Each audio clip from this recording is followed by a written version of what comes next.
I'm Cllr Louise McKinlay, Deputy Leader of Essex County Council, and I'm here today at the East of England Ambulance Service in Chelmsford, and I'm joined by Barry, who is a resident from Laindon, who is campaigning to raise awareness around the use of defibrillators.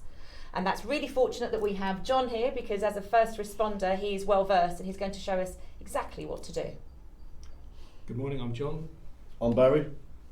And today we're going to look at how to use a defibrillator and bust some of the myths around people's fears and concerns about using it. So should you need to use the defibrillator, they're really simple devices. There is no formal training required. You just literally do as the machine tells you. Take the machine out of the case, turn it on, wait for the machine to power up, and it will tell you what to do. Emergency medical services now. So dial 999 in case you haven't done. Make sure the device is Follow right the mode. voice prompt calmly. She will tell you what to Remove do. all clothing from chest and stomach. Rip clothing if necessary. Okay.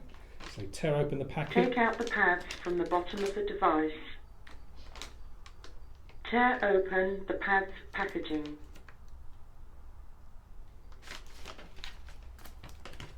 Look closely at the picture on each pad.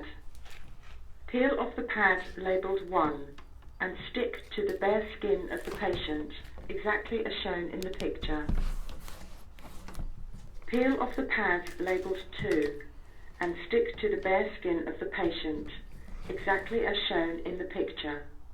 Do not touch the patient. Analysing heart rhythm. So we'll analyse, see if a shock is required. Shock advised. So it's telling us we can deliver a shock. Stand Everybody clear. staying Press clear. Flashing on. Shock delivered. Begin CPR now. Press the flashing blue I button for CPR first.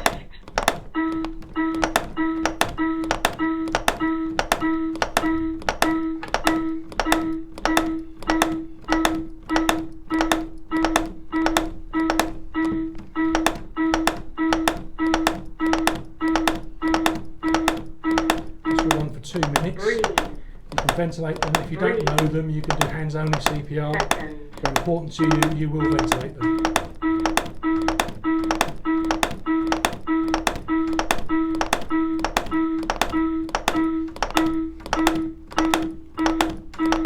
After 2 minutes, it will say, Press the. Do not touch the so patient. we'll reanalyse again. Analysing heart rhythm.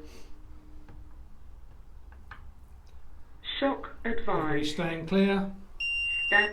Shock They can delivered. hop. If they haven't started Begin talking to you, start CPR CPR again. now. Press the flashing blue on first. The blue button on the metronome is a good idea because adrenaline can cut in, and compressions that become too fast, and compressions that are too fast are completely ineffective. Compressions are more important than ventilations at this stage because you're keeping oxygenated blood to the heart.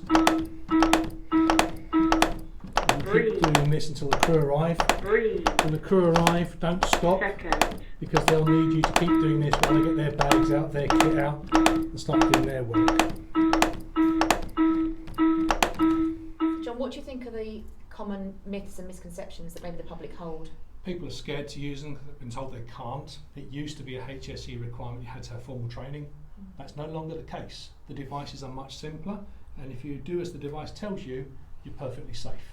And we'd rather you use it and try something than stand there and do nothing. I think that's a really important message, because as you say, people will often be fearful that they can cause more damage, and you're saying that's not the case if they follow the rules. Can't do any damage. Yeah, that person is not in a very good place now. You can do something to help them. So Barry, you are obviously campaigning to raise awareness over the use of defibrillators. Why do you think this is so important? Well, I think it's important with the amount of pressure on the NHS and the emergency services. I feel like we could all be doing a little bit more, and we could do that through education in our schools and creating awareness and giving people information like we're doing today. And there's so many more of these around now in the community as well, aren't there? I think it's just about making sure people know where they are and also how they use them. And the great thing is, you may not know where your device is, but you make the 999 call, they know where you are, where the device is, and they can connect the two together. Call handle, stay on the phone, give you the guidance to use the device. And are there good records in place around where they are located, or do you ever find them where maybe they're not registered formally, but you get to a site and you find one? So all devices are under the guardianship of the circuit, which is run by the British Heart Foundation. Each device has its own custodian, so the custodian has the responsibility to check the device once a month and report its condition that it is fit and operational for service. If a device is deployed, the custodian gets an email saying it's been used, can you go and check it and restock it, put it back into service. So there's governance around the devices that are registered. How big a problem is heart attacks in the UK? About 300,000 people a year will have a heart attack outside a hospital. Now, of those, around 30,000 will go into cardiac arrest outside a hospital. That's where we need these defibrillators, because they are close to the patient. And every minute delay in getting the defibrillator to them decreases their survival by 10%. And Barry, from what we've learnt today, what would be your message to the community? That even if you're not sure, don't be scared of them. Use one. Because if you've got someone in front of you that's not responding, but you're not quite sure, it's a stressful time, grab one. It will help you, it will talk you through it.